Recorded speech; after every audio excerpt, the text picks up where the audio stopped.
and I also EfD researcher based in Chile. So I will the chair of this session. So, and just to remind you the rules, you will have 30 minutes in total, 20 minutes for presentation each, and 5 minutes for discussion, and finally 5 more minutes for general discussion from the audience public. I encourage the audience, please, to write your questions on the chat in advance to have all of them at the end and have an overall discussion. So let's start with Marta. Please, Marta, go ahead. Thank you, Cesar. Yes, so can you all hear me well? Because my internet is a bit spotty. Yes, perfectly. Perfect, thank you. So I'm presenting today this paper titled Solar Photovoltaic and Clean Cookstove Technology Diffusion Systems, and we're going to look at 4 case studies that we conducted in Sub-Saharan Africa.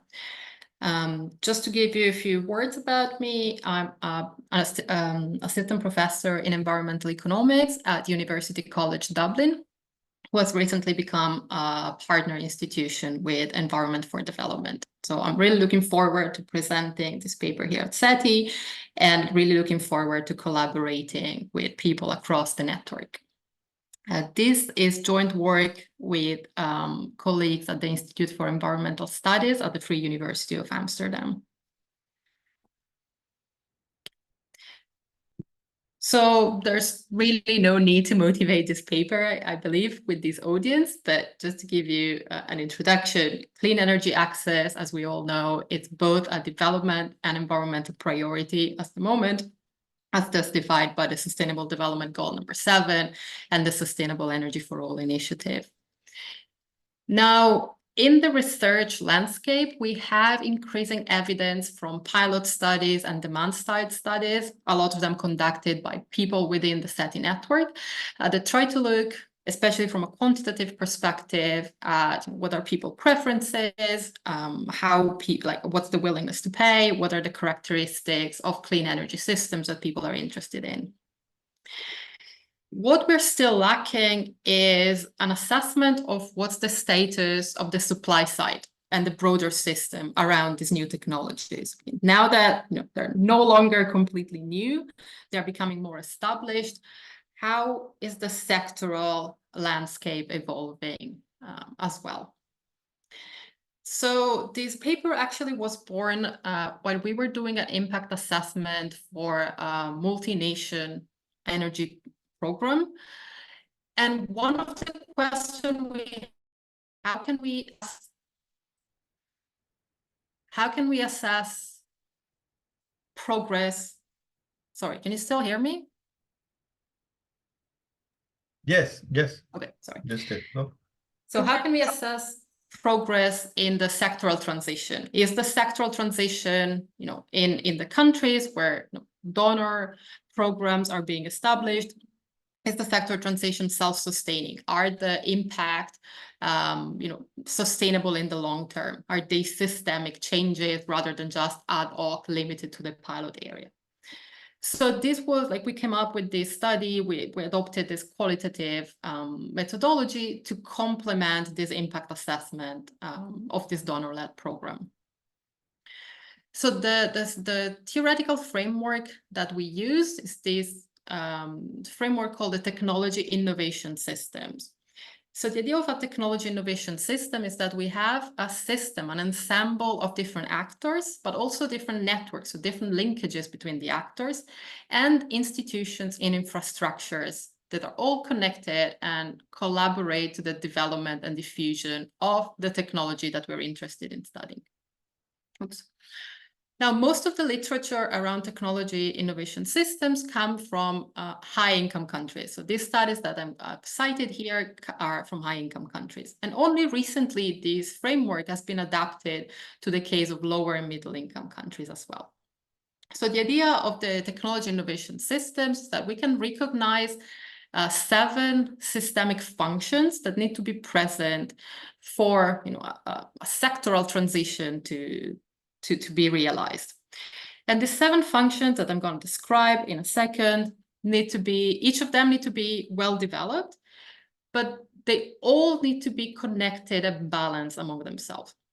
If only one or few functions, are very well developed, the sector is still not progressing anywhere. So the theoretical literature around the technology innovation systems has distinguished two different types depending on what leads the new innovation, or like what's the focus of the system. So in high-income countries, we tend to have research and development-based TIS, while in lower middle-income country, we tend to have diffusion-based TIS, which we can also call technology diffusion systems, and which will be the focus of this paper. So the idea is that in countries that do not have the manufacturing capacity or do not have the research and development capacity, the focus tends to be more on technology transfer for the creation of the local capacity to adapt, operate, maintain the new technologies. And over time, these functions build up to achieve actual innovation that are more context specific to where they are applied.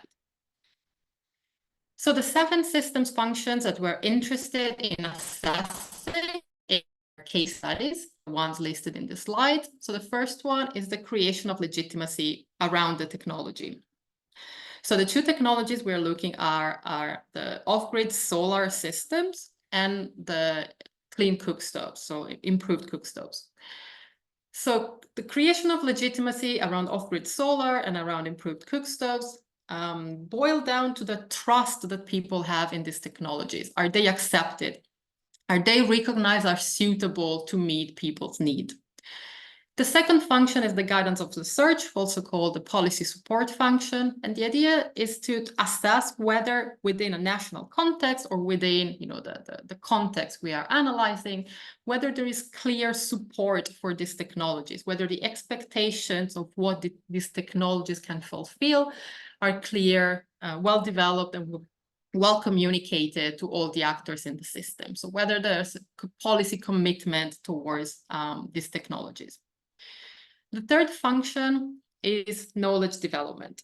Again, because here we're focusing on this diffusion-based technological innovation system, knowledge development really revolves around adapting the technology to the context, so technological transfer to the local context. So this boils down to research on technical, social, economic, and market aspects of the technology. The fourth function is knowledge diffusion. So once this knowledge has been created, either locally or internationally, can actors in the system access this information? Is it shared among all the actors? What's the level of awareness among the stakeholders involved in the sectoral transitions?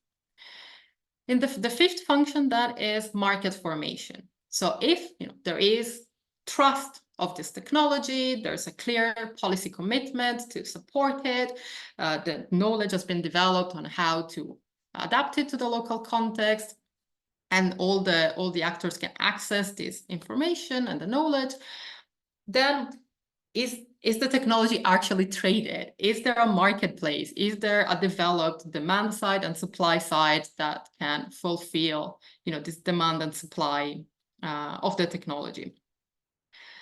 So to assess this function, we look at what type of support in terms of policies or incentives exist for market development, and whether there are any incentives or facilitation to make the technology competitive compared to existing alternatives. So if we think of off-grid solar, for example, are there any support in place to make off-grid solar competitive with diesel generators, for example? In the case of the ICS, of improved cookstoves, what are the initiatives in place to make it competitive with charcoal or firewood or the more traditional cooking systems? The sixth function we want to assess is the presence of entrepreneurial activities. So how active, how dynamic, how lively is the supply side, the commercial side? Are there commercial experimentations around different business models? Is there innovation, trying new things, trying new financial instruments to make the technology more accessible to the final customers? Finally, a key a key function throughout the system is resource mobilization. So of course, these functions alone won't be able to ensure a sectoral transition unless there are financial, human, and infrastructural resources to support the market. So financial, human, infrastructural resources are key for the development, commercialization, and actual use and maintenance and repair of the technology, and therefore to ensure sustainable uptake of the technology. Now, the case studies we look at, we focus on 4 different countries. One, a widespread of geographical regions, but also different income levels throughout sub-Saharan Africa. So for the case studies on improved cookstoves, we look at Tanzania and Uganda. And for the case studies on off-grid solar, we look at Mozambique and Benin. So in terms of GDP per capita, of course, Uganda and Mozambique provide some example of lower income countries, while Tanzania and Benin are lower middle income. So there might be, like the hypothesis was there might be some differences in terms of purchasing power and business capacity between these cases. Now, in all 4 of our case study countries, we can see that electricity access is still lagging behind. Incredible progress, must be said, has been done in urban context. All these countries have targets to universal electricity access. So urban areas are increasingly reached by the grid, but rural areas are still lagging behind. And for example, in the case of Benin, the government has created very transparent, very clear maps of which semi-urban and rural areas will be reached by the grid within the next 10-15 years. So it creates clear expectations of which area need to find off-grid solution, which areas are simply too remote or not dense enough to make the grid a viable solution. So creating this transparency and this clarity really helped, as we found in our case study, to support new business models and to support off-grid technologies. Now, the same should be said for modern cooking fuels. All 4 of these countries are still lagging behind. Again, there's an urban-rural divide, although access to modern cooking fuels is really in a much more dire situation than electricity access. And here we can see a bit more, like how much progress we still need to make, but also the fact that these barriers to the uptake of these technologies are not just economic, but also social, cultural, and linked to the context being considered. So the methodology we use, methodology because there's simply not enough, the sample is not big enough on the supply side or on the government agency side to conduct a quantitative analysis at this point. And we were really interested in getting more exploratory information, anecdotal information to understand these 4 case studies. So we created a questionnaire, which we administer to stakeholders in the 4 countries. And then we followed up these questionnaires with semi-structured key informant interviews. In both the questionnaire and the interviews, stakeholders were asked to assess each of the 7 functions. So what is the state on a Likert scale? And then list the main barriers that they perceive to be holding down this function. So as you can see in the table, we have stakeholders ranging from government and ministry agencies, so the policy side, energy intervention programs, so the donor perspective, because all of these technologies in these countries are still heavily donor dependent.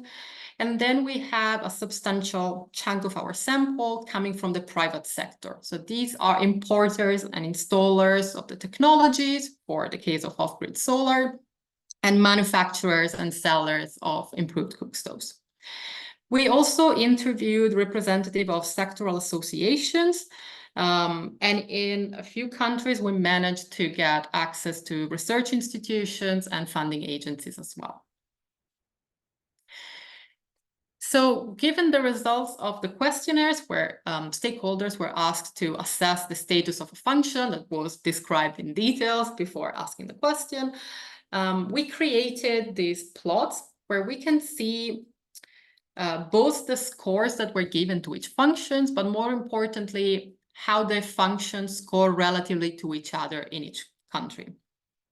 So starting with the case of clean cook stoves, so in Tanzania and Uganda, we can see that in Tanzania, all of the functions got a score between low and medium.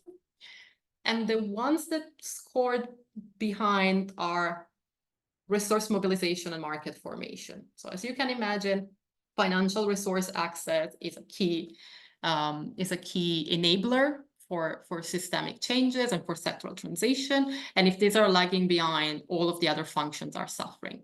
Market formation as well is really hindered by the lack of financial resources.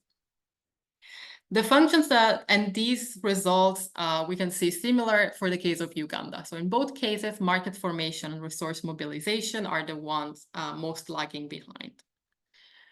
In terms of the relatively stronger function, in the case of cookstoves, these tend to be knowledge development in both cases. And as we will see, this is quite different from the case of off-grid solar. And the reason behind this difference, where knowledge development is actually quite weak. A reason behind this difference might be the fact that clean cookstoves in both of these countries are manufactured locally. So there is a local industry, a local manufacturing capacities for this technology. And as such, there's more knowledge development, more technology transfer activities, and more adaptation going on. So knowledge development might occur not only in research centers, of course, but also within the private sector, within the manufacturing sector as well. So looking at the result for off-grid solar, so now we look at Benin and Mozambique. As I anticipated, resource mobilization is again the weakest function in both cases. And this is followed by knowledge diffusion in the case of Benin. As I said, and knowledge development is also one of the weakest, again, with market formation. As I said, in these countries, of course, off-grid solar components tend to be, are almost entirely manufactured abroad and then imported into the country. So other differences that we can see between Benin and Mozambique is the relative strength of the guidance of the search in Benin compared to Mozambique. As I said, this is linked to the fact that in Benin, there is a very clear policy expectation for off-grid technology in rural areas. It's very clear how off-grid solar is supposed to complement the national grid and in which area the investments need to occur. This is not happening in Mozambique. So the policy support is still much weaker. Off-grid solar is not as prioritized, and there is no clear way forward for the technology from the policy perspective. In all four of our case studies, we actually saw pretty lively and dynamic entrepreneurial activities and quite strong creation of legitimacy. So this means that in all of these countries, for both of these technologies, there is a certain degree of trust in the technologies. They are considered to be reliable. And therefore, there is a dynamic entrepreneurial activities to try and deliver these solutions to the people who are actually interested in them.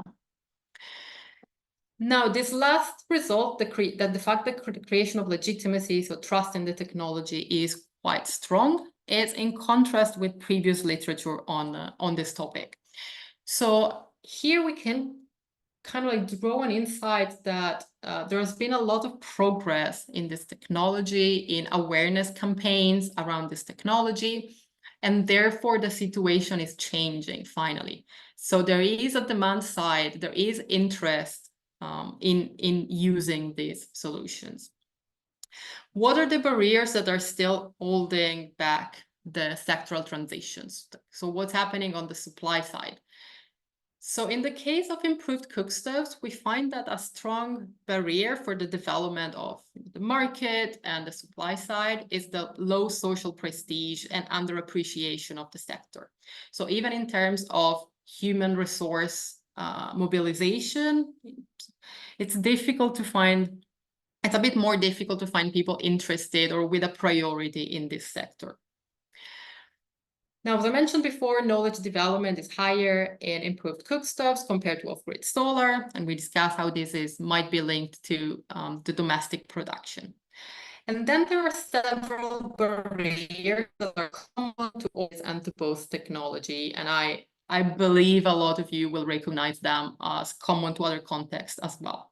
The first one, the key one, is limited access to finance, both for the suppliers and for the customers. And I'm gonna go into more detail in this barrier. But in general, financial resource mobilization always comes up in all the interviews as the key limiting factor to more sustainable, self-sustaining sectoral transition. Relative to that, or connected to this, is the fact that a lot of these programs are still heavily donor dependent. So as soon as a program or donor support dries out, the sector tends to stall. So it's still not self-sustaining. So finding alternative financial channels, trying really to leverage the existing financial capacity or other international grants, it's really key at the moment to keep the momentum going. Another barrier that's common to all the case studies is the lack of policy prioritization and regulatory challenges. So even when policies are put in place, even when tax breaks are given for clean technologies, implementation is still very spotty, still very inconsistent.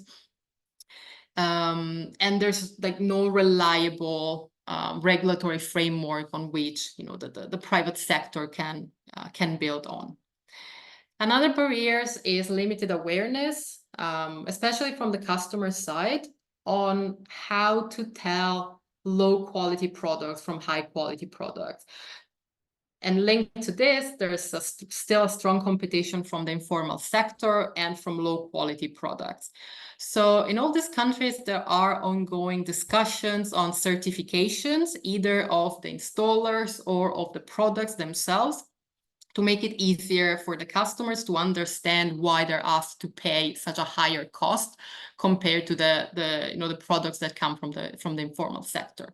The reason being because certified products come with warranties, they come with after-sale services, they come with a guarantee that they will last a longer time and that the benefits will be delivered in the long term.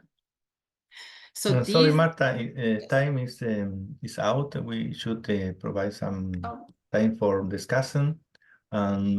Please, could you summarize the last point? Yes. And continue with the discussion, please. Absolutely. Yeah, I was almost done. So all of these barriers boil down to the idea that there is a threat to social inclusion and leave no one behind objectives, because of course all of these barriers are even more exacerbated in rural contexts and in context of social marginalization.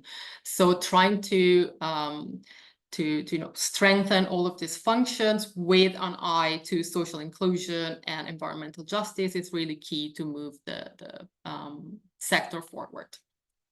I'll leave it here, and I look forward to hear from the discussant. Okay, thank you very much, Marta. So we will move to the discussion. Who is here? And Fitson, please. You have any comments, suggestion for Marta's work? Yes. Good morning, good afternoon, wherever you are. My name is Fitson. I work for the International Water Management Institute. I thank the organizers for giving me the opportunity to look at this manuscript. My first comment is the manuscript is well written. I am not really an expert in the field. It will do little justice to comment without enough knowledge. But I do have 4 questions. One is, while taking a system perspective is good, is also not always easy. The system being complex and dynamic does make it finding similarities in research and making more conclusive insights difficult. While the authors indicated diffusion in developed countries is context specific and requiring consideration of 4 diffusion channels. As we know, most of the technologies considered, particularly off-grid solar PV systems, are imported, basically making invention less relevant. Functions such as resource mobilization, market information, entrepreneurial activities, and so on, are not easy to understand. I saw that Marta did a very good presentation by first clarifying what this functions stand for. But reading the manuscript, you get a difficulty of really understanding what they stand for. And the third comment that I have is you talk about filling gaps. And now I saw that the earlier studies were done in developed context, whereas this one is in less developed countries context. It is really a research gap. And the fourth question that I have is, I was actually, my question was actually responded in your presentation. You indicate that it's a supply side analysis. But I had difficulty actually knowing where the unit of analysis is not consumer or end user, a missing target in your in key informant interview. Thank you, Fitson, and Yeah. let's thank you for your interesting feedback, and let's please give some minutes to Marta to react quickly, please. Marta? Yes, I'll be super quick because I know I already took too much of your time. I want to respond in particular to the idea of the lower middle income countries import all of the components for solar, so there's a bit less invention going on. So what we saw in the interviews, especially with the private sector, is that there is so much eagerness to recycle and reuse these components, to try and understand, you know, how they can be adapted, what can be built locally, and if they can't be built locally, how they can reuse what has already been imported. to reduce this challenging link to foreign exchange rate and international bottlenecks.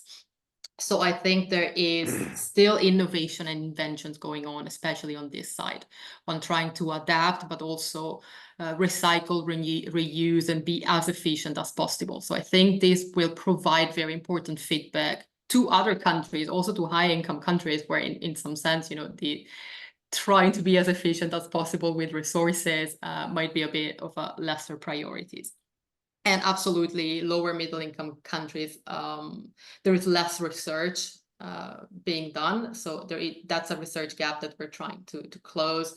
And especially my colleague, Ashaluti Gabu, is very active. He has applied a similar framework to the case of biogas and improved cookstoves in Kenya and Rwanda. So he has a few publications on these topics as well. Thank you so much for the comment. If you can share them with me, I'll be very happy, please. Hey, Marta, just in one more minute, please, could you react to one comment from the chat from Mark? So in terms of views being underrepresented, so we definitely took care to involve women, so the perspective to have a gender lens. In the case of Benin, for example, we interviewed these women energy entrepreneurs associations that brings together women installers of solar panel or of solar systems with women entrepreneurs that need energy for their own businesses. And that was like a brilliant initiative that was taking place. Nevertheless, there is still a bit, it's the view from the periphery, in a sense, from the rural areas, from areas of the countries that are unsafe to visit in person, for example, is still missing. In the case of Uganda, for example, we try to understand a bit more what's being done with marginalized populations, such as refugees in refugee camps. But again, these are contexts that are a bit more difficult to access, so they might be underrepresented, especially because there might not be a central actor to talk to. Yeah, we also try to interview end users, but this is definitely a bit the missing perspective, I would say, is from that side. In terms of conflicting view, yes, there's probably some conflicting view in terms of what the priorities might be, except the absolute need for more financial resources. This was really talked throughout by all stakeholders. So I think the main barriers that came up of the discussions are really acknowledged throughout the system, throughout the stakeholders. Thanks, Mark. Thank you. Thank you, Marta. So thank you, Cesar. Thank you. I want to start by saying thank you to the organizers for giving us the opportunity to present our work. So I'm Amna Mahmood, and I work at the International Growth Center, or the IGC, which is an economic research think tank based in the UK. I'm here with Kyle Hamilton from Nuru, and Nuru is a private solar mini grid company based in the Democratic Republic of Congo, or the DRC. So the focus of the case study is concessions, and we will look at Nuru's experience navigating concessions in the DRC. And also just to mention here that this work has been funded by the Rockefeller Foundation. So in terms of what we will be covering today, so we will talk about the motivation behind this work. We will describe concessions, the methodology we used, and then we'll deep dive into the context within DRC of concessions and Nuru's experiences and the lessons learned. So the first thing to actually talk about is the motivation behind the work.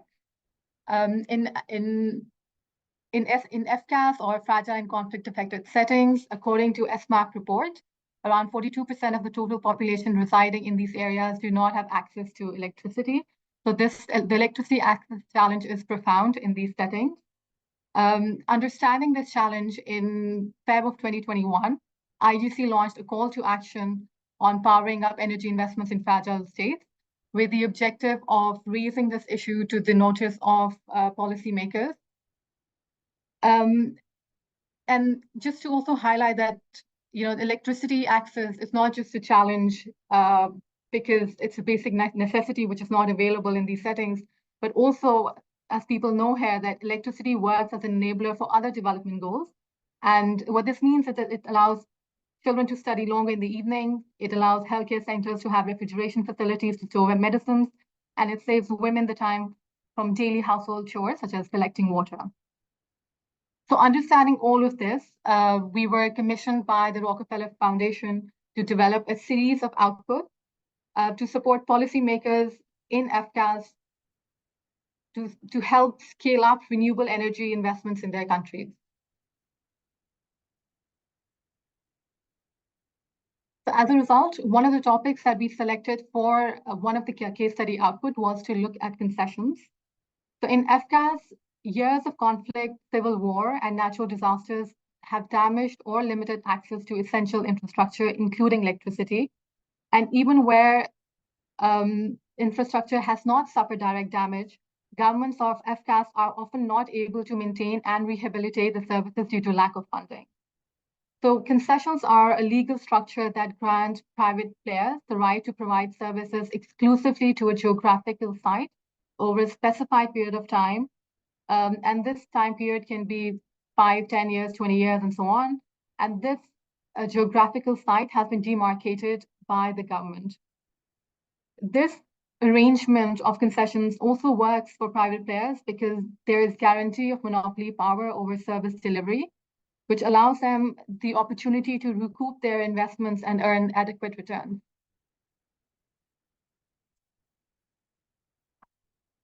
So concessions can be for any type of services that are typically provided by the government, but specifically because we're focusing on electricity, electricity concessions, there are different types of electricity concessions, depending on the segment of the electricity provision that the private player will be providing. So it can be generation, transmission, and distribution. It can be all three. It can be a combination of two or simply just one. The number of end users, for example, where you have large populations, national utility concessions can be granted. And it also depends on the remoteness and sparseness of the community to be connected. For example, in South Africa, the government experimented with solar home system concessions, where a private party was contracted to maintain these standalone systems in sparsely settled areas. So for our case study, we focus on concessions for mini-grids in the DRC. Generally, mini-grid concessions are awarded for servicing relatively small remote communities that cannot be connected cost-effectively by extending the national grid. More recently, however, mini-grid concessions have been awarded for urban areas that have large, dense population and where the government lacks the capacity to connect these areas in the foreseeable future, or where the reliability and quality of the electricity provided is insufficient to meet demand. So DRC is one example where the government has been granting concessions for urban areas. In mini-grid concessions, the concessionaire undertakes the most risk, and these typically relate to operations, collection, bill collection, system losses, changing demand, inflation, and so on. The government may also share the risk burden by subsidizing capital costs, for instance. And these are just some pictures of Nauru's 1.3 megawatt site in Northwest Goma.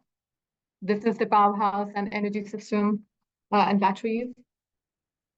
And in the back, you can see the community that's being powered by this mini-grid. So just moving on to the methodology and the approach that we took while undertaking this case study. So we conducted a literature review and multiple practitioner consultations to identify a case study partner. And once we identified Nauru, we conducted in-depth interviews with different colleagues at Nauru to document their experiences with concessions. And the case study methodology in this instance is useful because in FCAS, where it may not be possible due to multiple challenges to do rigorous research or evaluation, and on-ground surveys may not always be possible, a lot of information or institutional knowledge is embedded within the experiences of practitioners. And being able to showcase these examples provides an opportunity for sharing the knowledge that has already been created and generated to support and facilitate policymakers and other private players in other settings or similar settings to learn from these experiences and benefit from the experiences that already exist. So I'll stop here and I'll just hand over to Kyle to talk about the electricity context in DRC and the experiences with getting concessions. Hi, everyone. Thank you, Amna. I'm Kyle Hamilton, Senior Manager of Strategy and Partnerships at NURU. I've been on the NURU team for 6 years and excited to tell you about our experience with concessions. First, just to kick us off, a little bit of context about DRC and energy access more broadly. So as you can see, just a little bit over 20% of DRC's 100 million people have energy access. And despite these low access and electrification rates, DRC has a significant and growing demand. And that's being driven in particular by urbanization, and which is significant right now. The DRC energy context was privatized in 2014, and government agencies are now committed to supporting private sector energy projects at scale like NURU. And so we're seeing a significant growth of capacity at the government level and with support for private sector actors like NURU. In DRC, because of even where there is energy access, like urban areas, so the World Bank says, approximately 50% of households have energy access in urban DRC. But if you look at the on-the-ground reality, even where there is energy access, it's often insufficient or unreliable, even in markets where there are multiple private sector actors or multiple energy sector actors. So there's really significant need, demand, market potential in multiple geographies spanning DRC's rural, peri-urban, and urban markets. Energy poverty is really one consequence and symptom of DRC's complex context of fragility and instability. So it's not a primary driver of conflict or anything like that, but it fosters the conditions and is also a symptom of this context of fragility and instability. Current energy solutions are really not able to meet this existing demand and growing demand. And despite DRC's contributions to the global renewable energy transition, think minerals, for example, and ecosystem services, carbon sequestration through peatlands and forests, DRC is not adequately benefiting from energy access in DRC. So these are some of the challenges and opportunities. Next slide, please. So on the next slide. Okay, thank you. So at NURU, we finance, build, and operate utility-scale solar hybrid metro grids. And by metro grids, this is kind of a little bit of branding, but a way of talking about how we're trying to do very large-scale, megawatt-scale projects. So right now, our largest project is a 1.3 megawatt site in Goma, which Amna showed earlier on the screen, but we're actively building under construction of 2 sites that will be 3.7 megawatts and one that will be 8 megawatts. So we're really trying to do these much bigger projects. For example, these projects will be, have hundreds of kilometers of new distribution network, over 400 kilometers to be precise. So we're really trying to, talk about very large scale projects here. Our vision is really to provide 10 million Congolese people with world-class power by December 2030. We have 4 assets currently under operation, serving 3,000 customers, and that's directly serving probably 22,000 people or so, not including the direct beneficiaries of the 450 public streetlights that are serving our communities as well. And we have government-approved concessions in 5 markets in DRC. Next slide. So NURU's experience with concessions, it's been a very dynamic and evolving process. So the way concessions work are there's a distribution concession, where you gain the right to provide and distribute electricity within a given area for up to 25 years. And it's 25 years because that's how long, that's tied to basically DRC's land laws. And so the longest someone can own a piece of land before that needs to go through a renewal process is 25 years. And so that's how they've kind of tied the framework together. And so the process has been dynamic and evolving because the sector privatized in 2014. And as a result, a new regulatory regime was created with new agencies, and those agencies have been kind of slow to get going. And meanwhile, we've been doing projects. And so that has meant things have changed on us multiple times for different projects, whether it's having a concession approved and then it being adjusted or amended to remove certain neighborhoods or include new neighborhoods, or because of our own funding process, we will sign a concession agreement that requires further amendments to align with construction or work plans, et cetera.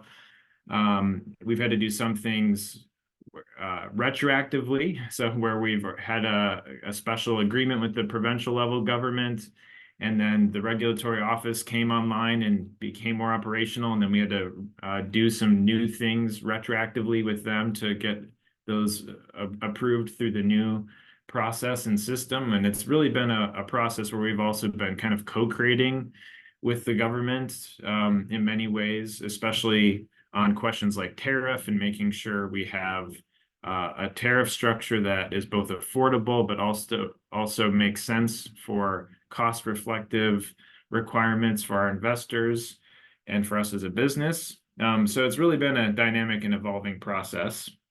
And so that really means really investing in understanding government structures, the policies and procedures, and even kind of co-creating that with the government and shaping that with them to help them understand how it works from a business investor perspective. And that also means building a lot of relationships, because there's policies and procedures, and they've become much more clear and firm in the past 2 years. However, many of the dynamics at play are highly relational as well. So there's kind of government in practice as well. And so especially when you're having to make these amendments to these concession agreements as well. So really understanding the political economy, the stakeholders, is crucial, because we need approval, yes, from the regulator at the central government, but very importantly at the provincial level. And that's where you can encounter a wider range of dynamics, and that will shape site selection and whether you can find good faith actors who will work well with you. We've had situations where we've had to say no to concession because provincial authority wanted a bribe or wanted to be able to gain a stake in our company, et cetera. So we've had to navigate many challenging situations in that regard as well. And so really understanding political economy and stakeholders from the community to the local provincial government is really crucial. For site selection for a concession, I mean, from a commercial perspective, there are many different factors. We look for urban zones, primarily powered by diesel gensets, because often they're still underserved, and based on our research and experience. So that's really looking for commercial hubs with high energy demand, proximate to densely populated areas, underserved and unmet demand with significant productive use, and then local government and community buy-in. So again, partners that we can work with who are ready to support us moving into these markets, so we can navigate all of the urban planning questions together. I think those are some of the key pieces. So maybe on to the lessons learned. Okay, so I think some of the key lessons that we've been learning throughout this whole process working on concessions is that concessions are really critical to developing bankable projects. So these are government-approved concessions that enable us to take these projects to investors and say, hey, we have an investor-ready project that really helps create and build investor confidence. And so I think, from a government perspective, we need government support to have a really clear process, to have a really clear concession that enables us to make these projects look investor friendly. Again, I've mentioned this already, but there's just, especially in contexts like DRC, where yes, there is formal government processes and procedures, but also it's very relational. It's very, there's a lot of informal aspects to it as well. So it just really means we have to invest a lot in relationships and collaboration, especially with government, which can be often underfunded or where things are dynamic even on their side. And so having to navigate and building relationships and collaborating and thinking through, okay, how can we work together to create a better energy sector, not just for Nauru, not just for us, but for everyone. We just see so much, there's so much demand, so much need, even in cities like Goma, where we're operating, where there are multiple energy sector actors providing energy services. We just see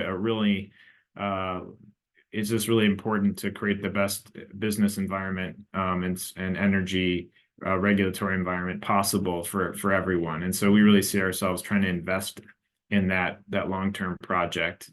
And then, of course, community sector. So everything from business associations to civil society organizations and youth organizations, customary chiefs and authorities. We're constantly trying to engage various stakeholders in order to build relationships. And a key part of that, too, for everyone is it's about energy, but it's also about the broader impact that we're trying to achieve together. And so one way to demonstrate that is often by streetlights. So again, kind of going back to this idea of doing metro grids, we're not just providing energy access, we're also providing energy infrastructure people can plan on and count on for the future for urban planning, and that benefits the wider community, not just paying customers. And then 3 final quick points here.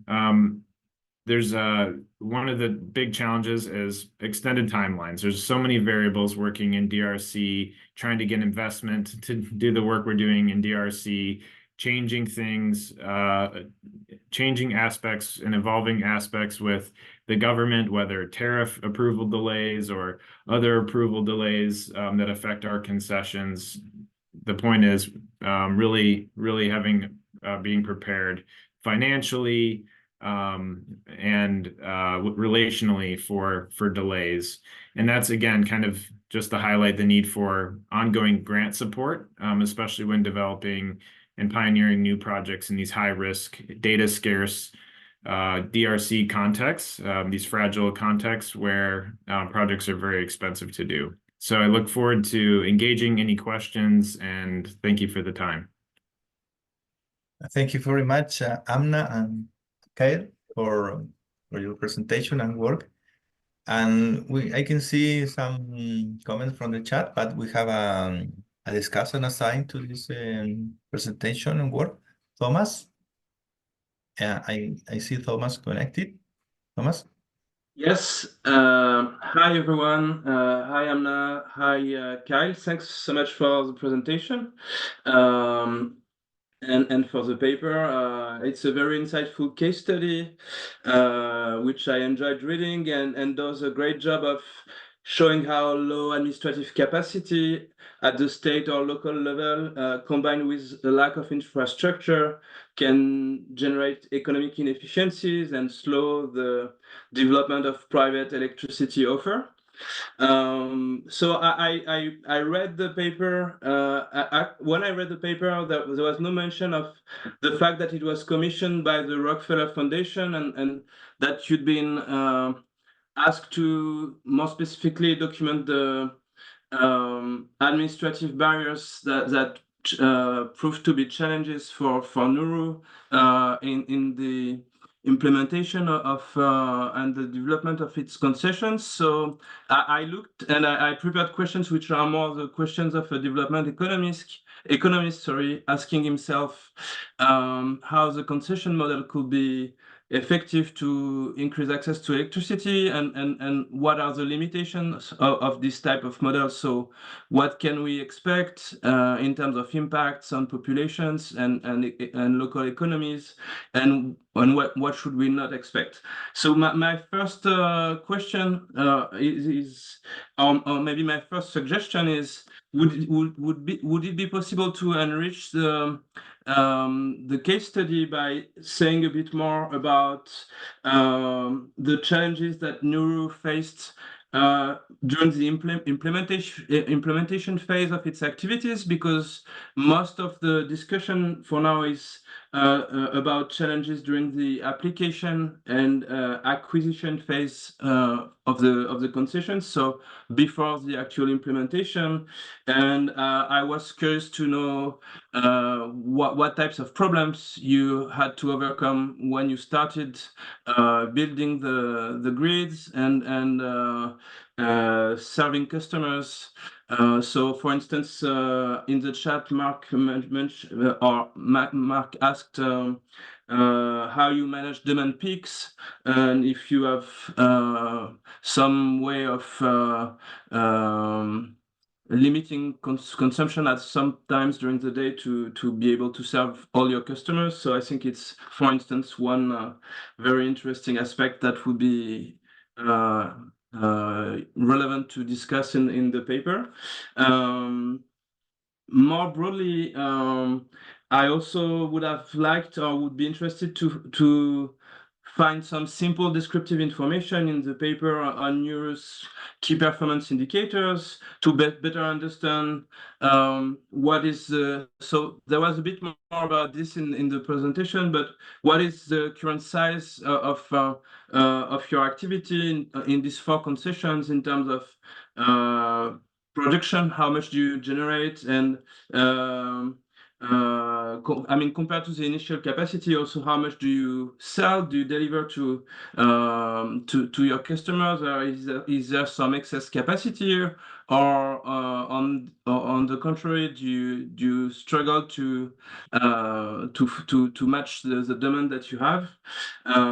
What is the profile of your customers in terms of distribution between corporation, or I mean small enterprises and households, and maybe the poverty profile of the households you serve.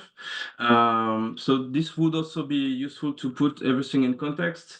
And my last suggestion, or one thing that would be, I think, interesting to add to the case study is a discussion of the prices that you're able to propose to your customers, and related to this, how cost effective the Nuru offer is compared to pre-existing solutions such as solar home systems and generators. So what is the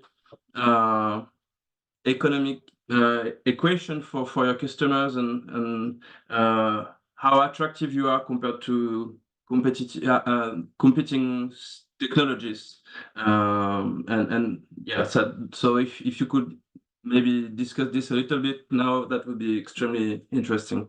Thank you so much. Thank you, Thomas. Just Anna or Kir, please pick a couple of questions and to answer, and to give some time for answering the chat comments as well, please. I think I'll let Kyle take the lead on this, because this is very Nuru-specific questions, and I'll come in a bit later on your suggestion on the implementation aspect. Something that you said could have been elaborated a bit more in the study. Yeah, thank you. So many wonderful questions. And so and maybe too many to address in this time. I guess a number of things. So right now we have 3,000 customers approximately, it's a wide range of customers, mostly households. But also 800 small, medium enterprises and a few large enterprises, everything ranging from mills, so processing flour, to telecom towers, water treatment, and then we also power social institutions like schools and healthcare facilities, about 128 of those. And yes, so right now for our urban projects, we are maxed at capacity. And so we don't have any stranded electricity. We have two special projects in more rural locations, and we have more stranded electricity there that we're not able to sell all of that. But part of the goal was to create the conditions for new business opportunities so that people didn't have to depend on mining or the national park near Garamba as much. So, but in general, we typically try to undersize our system slightly just so that we hit 100% utilization as quickly as possible so that we can attract new investment and demonstrate the commercial viability of the sites. And that's what we aim to do in our upcoming projects, totaling 13.7 megawatts of new capacity across two, potentially three new sites. We'll see, two for sure. And so tariff, we're having to do cost reflective tariffs. These projects are very expensive. Trying to do this work in DRC can be 2 to 3 times more expensive than it probably would be in many other contexts, including advanced economies, just because of the high the risk adjusted capital, the complex logistics, taxes, et cetera. It's just very challenging to do these projects, and so it's quite expensive. And while our data show that a number of our customers, in fact, the majority of our customers identify as low income, they still are willing to pay a high price for our electricity services, and that's because we offer really strong customer service and really reliable energy 24/7 anytime they want it. And so actually there was just a study done by University of Michigan that compared small medium enterprises connected to Nuru with those of a competitor, actually the government parastatal, basically the government energy services cost much less than Nuru's, about half the cost, but they were much more satisfied on multiple levels with Nuru because they had many more frequent power outages and inconsistent voltage and many challenges for the government powered customers, whereas our customers all had the energy they needed and have been able to grow their businesses. And we've seen a number of new businesses start actually because of our electricity services. Well, we can't prove exactly causation, but we've definitely seen a number of new businesses start since we've commissioned our site. So those are some answers to some of the questions, but great questions. Happy to discuss more offline as well. Thank you, both of you. And just in one more minute, if you can say something about the Mark and Ferran comments very briefly, and then you can continue the discussion on the chat. So the different tariffs, different locations, yes. We have to agree on the tariff based on negotiations with the regulator, and we've really helped co-create that process. It took a long time.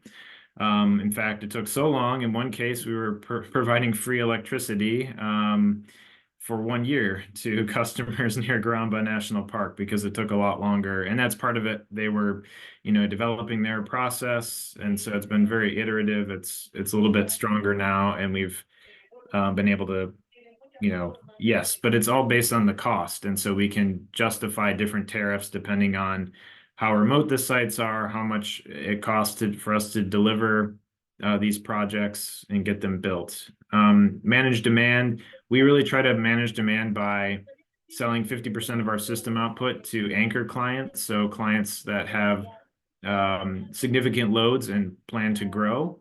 And then that enables us to sell electricity at scale to household, small, medium enterprises, social institutions, but we ensure that there are sufficient densities in demand. And like I mentioned, we try to undersize our sites slightly in order to hit 100% utilization. That just, it builds investor confidence, and that enables us to expand and densify our projects and grids over time. Yeah, Okay. I hope that Thank you answers. very much.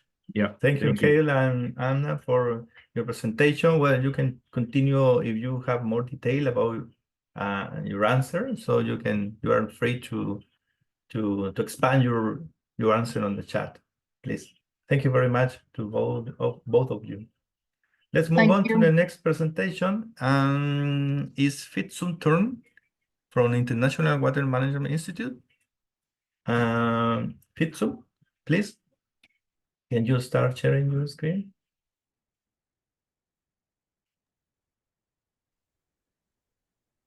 Hello again. Yeah. I'm sharing the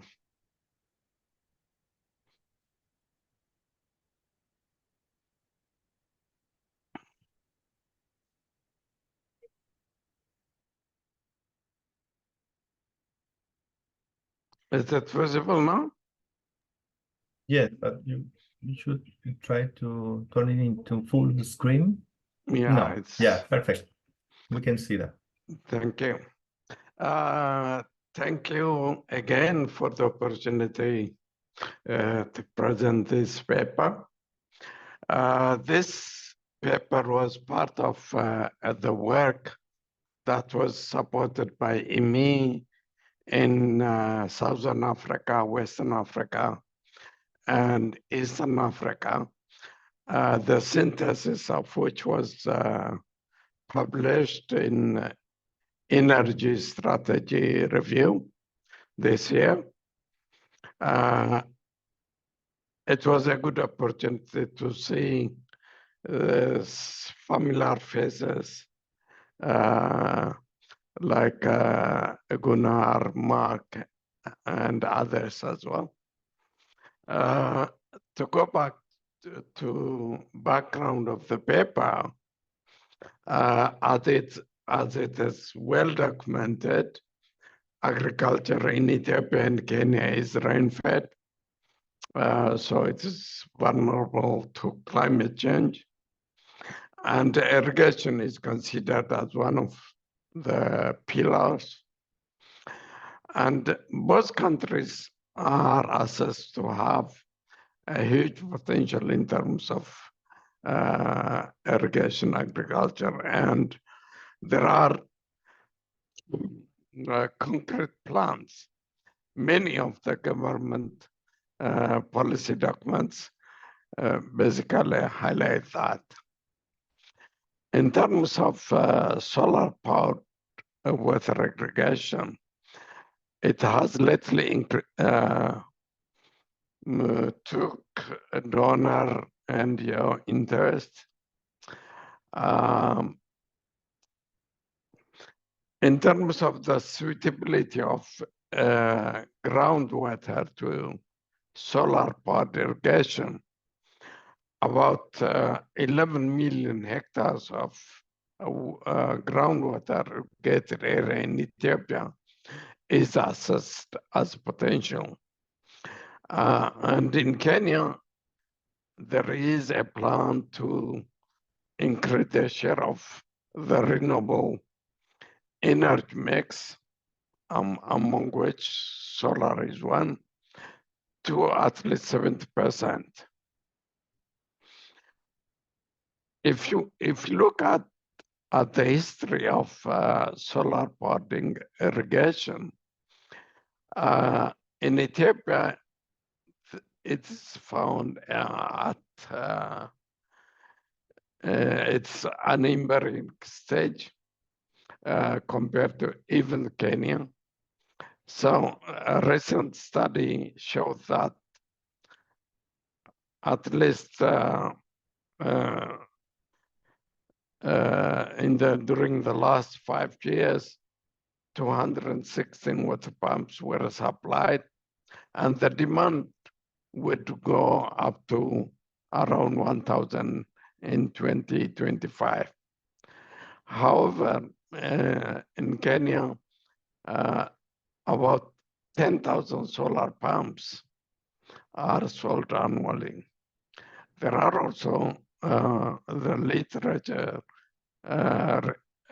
indicates that there are developments in Eastern Africa, like Tanzania and Uganda, more a move towards market-driven diffusion of solar PV and transition from off-grid to mini-grid systems. The objectives of this paper are two. One is understanding barriers, and second one is understanding mechanisms for scaling up uptake of this solar power irrigation. In terms of approach, what we took was we undertook a review of literature, both peer-reviewed and great literature. And we also took stakeholder consultations, stakeholders that include policymakers, government agencies, NGOs, private sector suppliers, microfinance institutions, and consultants. I would like to point out the limitations of this work, and one of which is this work doesn't and didn't look at the barriers from a farmer's point of view. And it didn't try to assess whether there is adequate farmers' demand for solar pump irrigation. While assessing barriers, it did not actually quantify the specific importance of these barriers.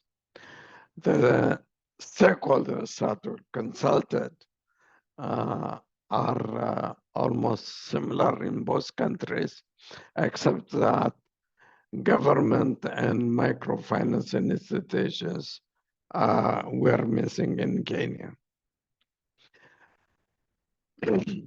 We followed the farmer-led irrigation development framework, which was developed by World Bank to understand really the barriers of adoption. I will describe a little bit what these barriers hold. One is biophysical, basically revolving around aquifer characteristics, well-drilling surface and costs, and probably the perception of farmers' perception of discharge rates.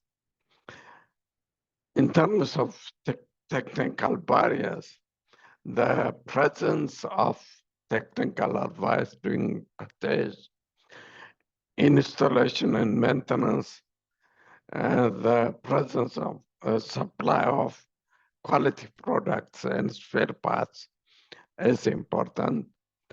In terms of finance, basically we focus on how the cost of the technologies are appraised, the presence of credit services and payment mechanisms.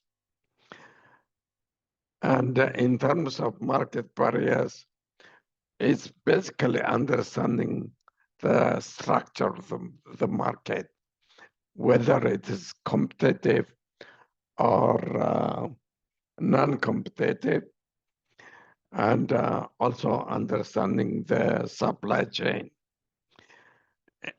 We didn't disregard the institution policy aspect. So basically, we looked into the issues of institutions involved in supplying these technologies in terms of awareness creation, capacity building, and also promotion, and also looking at the government's taxation policies and also capital subsidy schemes, if there are. And finally, we looked at cultural elements, particularly the constraints that are faced by women and youth were very important.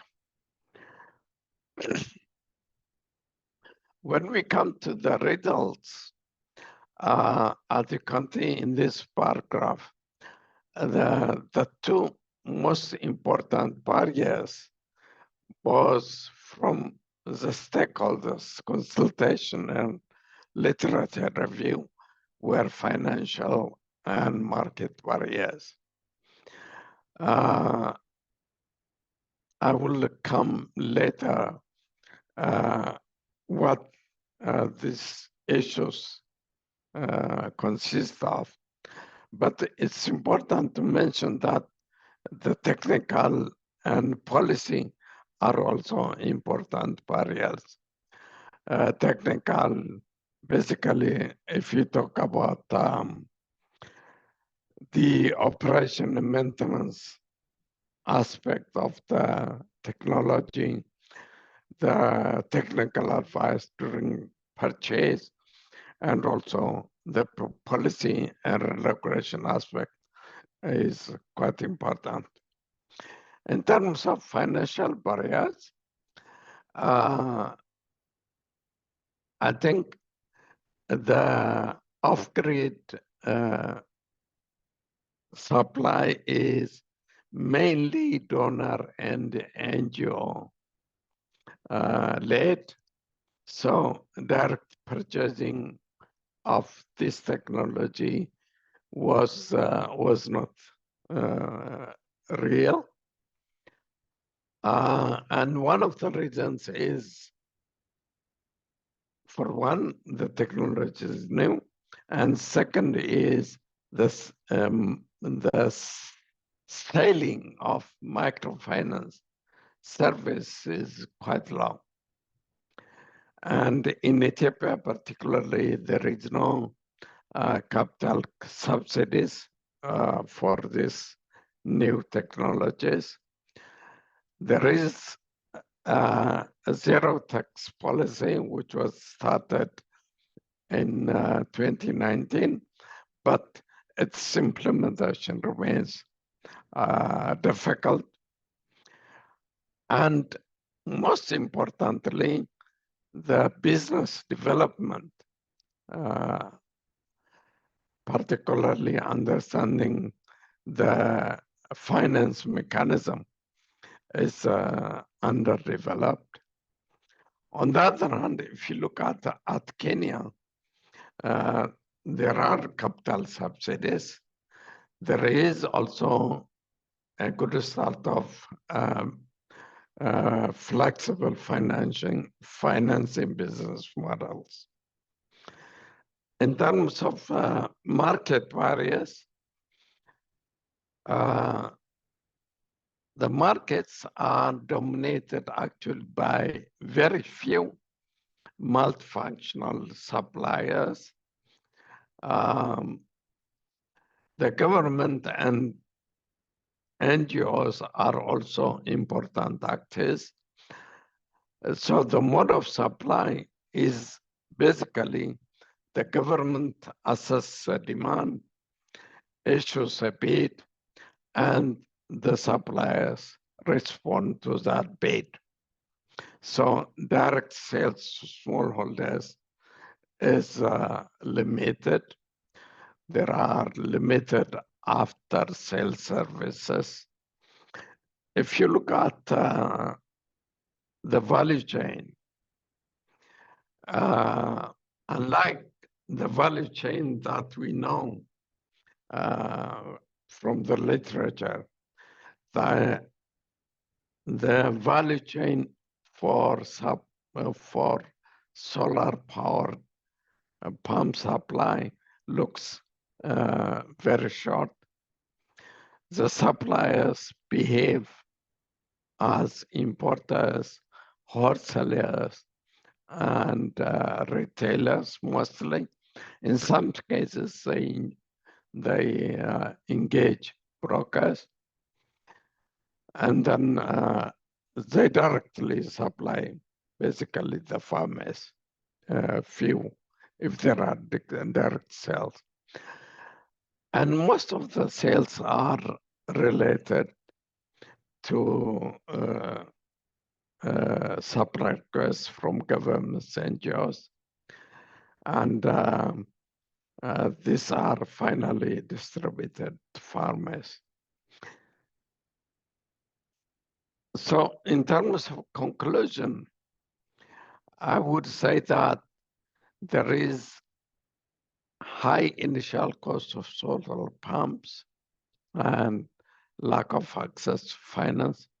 Even if there is a global trend of decreasing the cost of solar pumps, the price of solar pumps in Ethiopia particularly are increasing over time.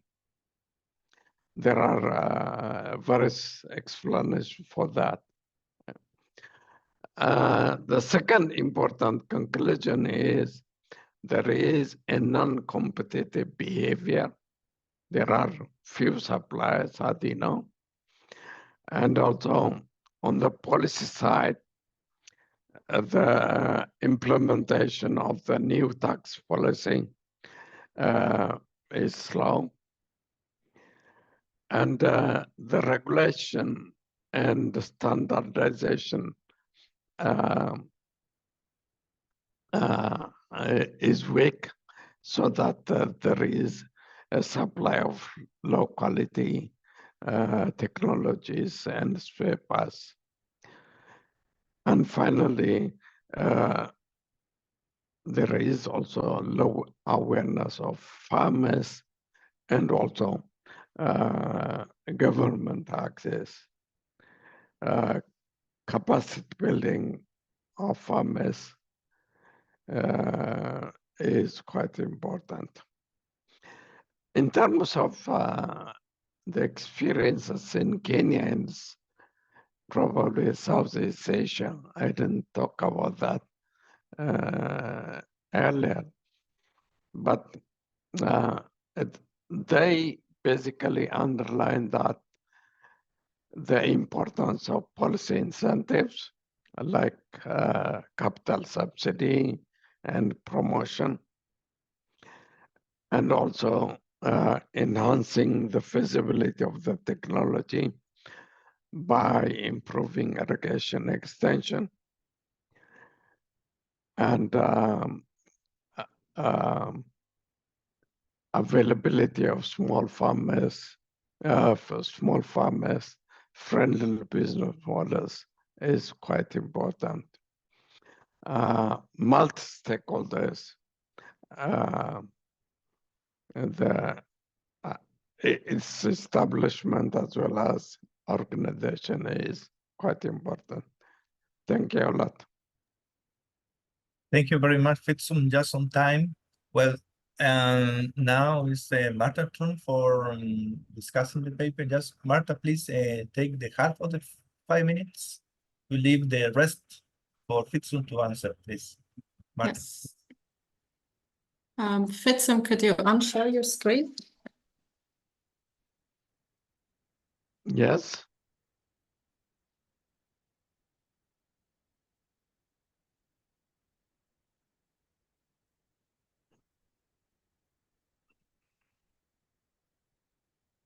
Okay, so yeah, thank you so much for the opportunity to review this paper, which is very relevant to my own research as I'm starting. I'm just in the middle of some projects on solar irrigation in Uganda, Ghana, and Ethiopia as well. So it was very interesting to read your results. What I really liked about this paper is how it looks at the all the barriers that hinder the sustainable uptake and scaling up. So it's really speaking to this broader systemic change that we're hoping to see in the sector, in this case for solar irrigation. And really the interdisciplinarity that you highlight when you look at barriers, both from a biophysical and hydrological perspective, the technical perspective, but also the economic, policy, and cultural side as well. So I think this really highlights how important it is to have this interdisciplinarity and transdisciplinary, multidisciplinary dialogue. I really like as well how you bring some insights from India and also like Kenya. It's a bit more mature market to try and provide solutions or ideas of what can be done or what has been done in other contexts to go beyond these barriers. Okay. In terms of maybe suggestions or comments, I was wondering if it'd be useful to distinguish the barriers as well between the supply side, the demand side, and the enabling environment, because that might facilitate designing solutions depending on which side they speak to. My second comment would be, this is such a fast-growing sector, so dynamic, but like at least the document I reviewed goes up to 2021. So I was wondering if you have any plan to update this review to most recent years, or possibly doing what's called like a living literature review, where there's a repository that is constantly updated, and that maybe people can contribute to, because I really think it's growing so fast and it's difficult to keep track of all the literature and the reports that are coming up. Okay.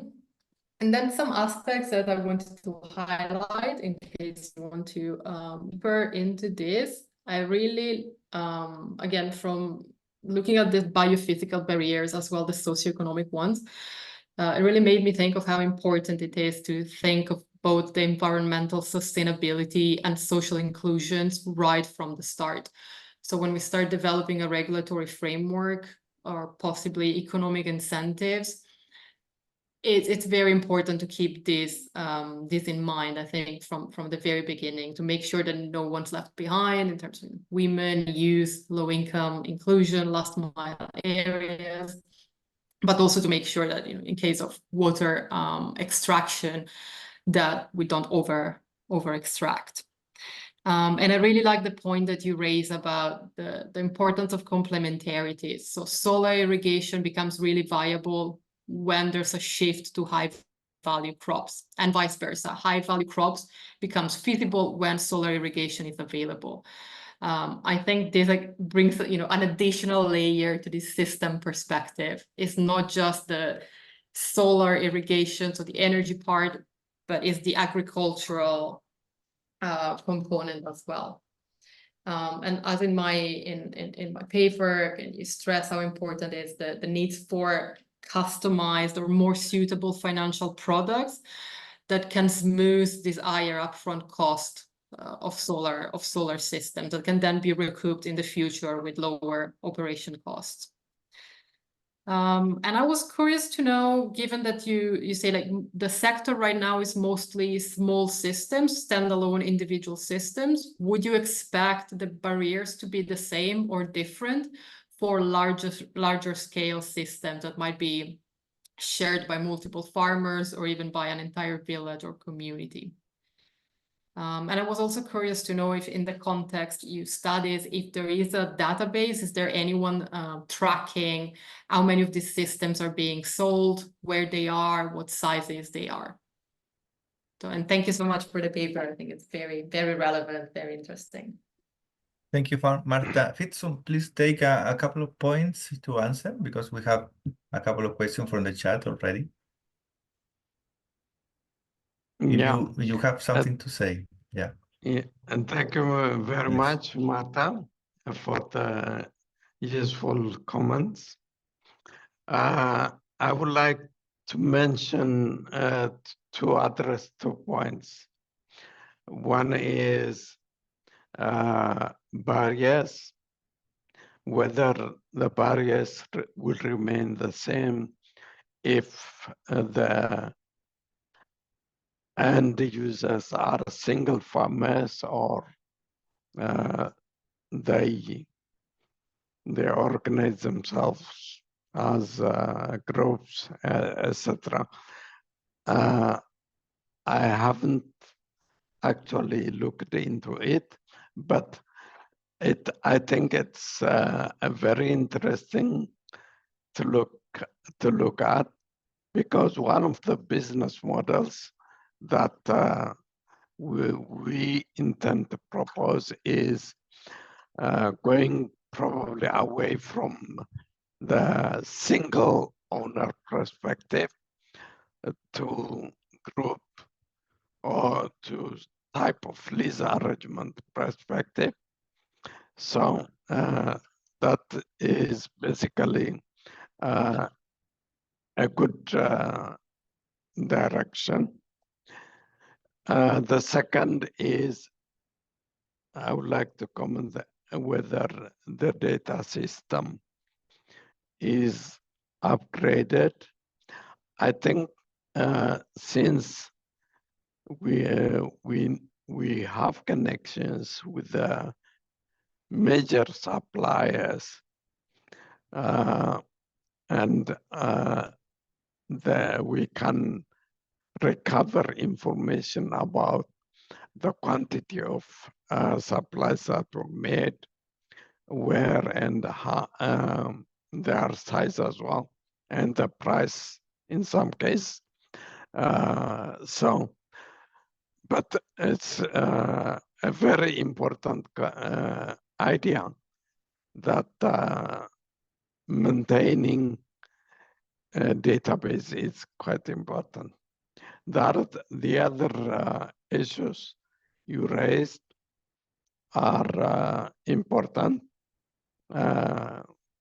We can interact probably offline. Thank you. Thank you, Fitson. We have